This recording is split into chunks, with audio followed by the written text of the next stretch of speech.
Dans cette vidéo, on va voir un petit peu comment utiliser une transformation UML Java. Donc c'est un petit peu différent de ce qui a été fait dans un autre tutoriel dans lequel on dessinait des diagrammes qui étaient directement des vues sur le code, vu qu'ici on va vraiment faire une transformation entre le code et UML.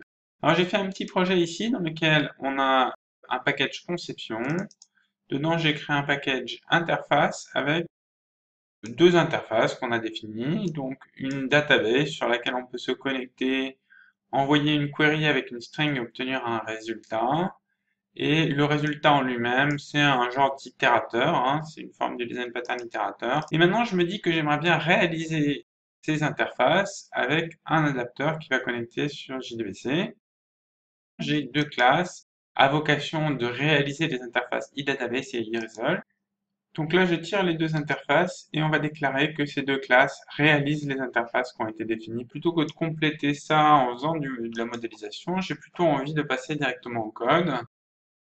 Alors, pour préparer le passage au code, ce qui est important, c'est d'avoir bien organisé les packages, les classes, pour que ici, on voit bien une structure qui est cohérente avec le code qui sera généré, vu que les codes seront générés au sein des packages. Alors, allons-y. Donc, on va se mettre ici sur le projet. Je vais faire nouveau et on va rajouter une transformation UML Java. Une nouvelle configuration de transformation. On va faire une transformation UML vers Java. Et donc, il faut lui donner un nom. Je vais l'appeler transfo, tout bêtement. Il y a un certain nombre de choses qu'il faut configurer ici. La première, c'est qu'il faut décider à partir de quoi est-ce qu'on produit. Donc ici, je vais choisir directement ce package conception. Ou alors peut-être je pourrais sélectionner les deux packages ITF et JDBC. Donc on sélectionne dans le modèle source les choses pour lesquelles on veut produire la génération. Et comme cible, il me faut un projet Java. Donc là, je vais directement créer un conteneur cible. Et ça, c'est l'interface de production de projet habituel. Donc ici, je vais l'appeler database.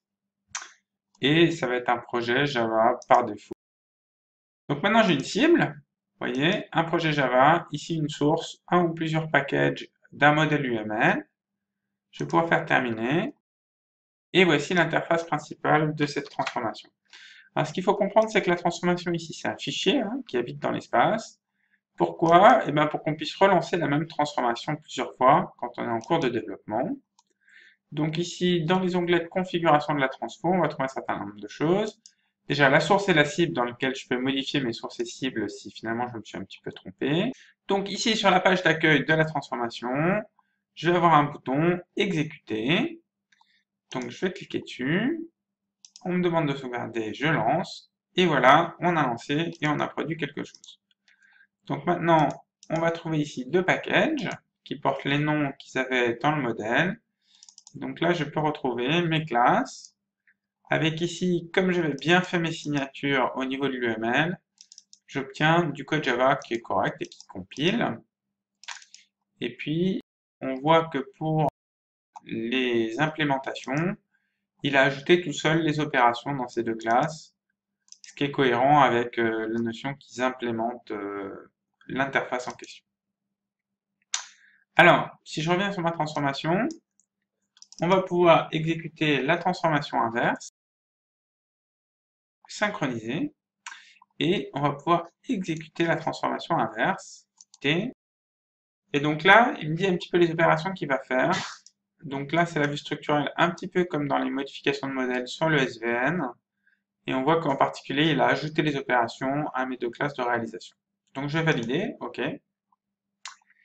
Et donc maintenant, si j'ouvre cette page ici, je vais trouver toutes les opérations qui ont été dupliquées ici. Voilà.